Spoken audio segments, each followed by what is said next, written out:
तू अभ्यास करून कटाळा असन आणि तुला वाटतच असन तू आता 25-26चा झाला आणि तुला वाटत असेल की माझ्याकडून काही मी सरकारी नोकरीला लागत नाही, तर काळजी करू नको, काहीच नको. एखादा चांगला पॉइंट पाय, कॅनॉट सारखा पाय, एमजीएम सारखा पाय, चांगला पॉइंट पाय. तिथं जे आहे ना तर अमृत तुल्य चहाचं दुकान चालू कर. काय? अमृत तुल्य चहा. तुझ्याच नावाचा ब्रँड कर. बरोबर आहे? बोडके, खोडके, काकडे, माकडे, गवारे, गवारे ब्रँड आहे, तसा तुझ्या नावाचं एक ब्रँड कर. बरोबर? श्री अमृततुल्य चहा. बरोबर? माऊली अमृततुल्य चहा. बरोबर?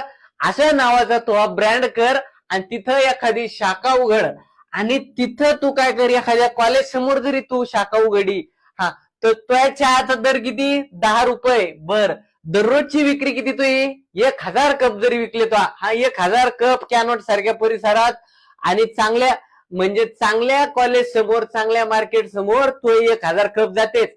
हा, एखादं डीम मार्केट असेल तिथं तो कमी जातील. बरं, आपण समजा कॅनॉट सारख्या मार्केटमध्ये पकडले 1000 कप, रोजचे 1000 कप तुझी विक्री झाली. बरोबर? तर तो रोजची किती रुपयाची विक्री होते? 1000 गुणिले 10, 10,000 रुपये. बरोबर? 10,000 रुपये. त्याच्यातून तुला भाड्यासहित, तुझ्या कर्मचाऱ्यासहित, दूध, चहा, पत्ती, हा, त्याच्या सहित तुला 10,000तला 7,000 खर्च आहे. बरोबर? आणि तुला निव्वळ नफा त्यामध्ये तुला कष्ट करून लोकांच्या कामाला न जाता स्वतःचा उद्योग उभा करून तुला 3,000 रुपये, किती? 3,000 रुपये दररोजचा नफा निघतोय. बरोबर? आणि 30 दिवसाचा नफा एकूण किती होतोय तुझा? 90,000 रुपये. म्हणजे तुला महिन्याला 90,000 रुपये पगार पडू राहिला. बरोबर? 90,000 चांगल्याला पगार नाही. हा, क्लास 2चा जरी माणूस असला ना तरी त्याला 90,000 लोक जाते 4-5 वर्षानंतर, इतक्या लवकर नाही जात. सुरुवातीला जर तो उद्योग असा चालू झाला, पण त्याला उद्योगाला खर्च किती आहे?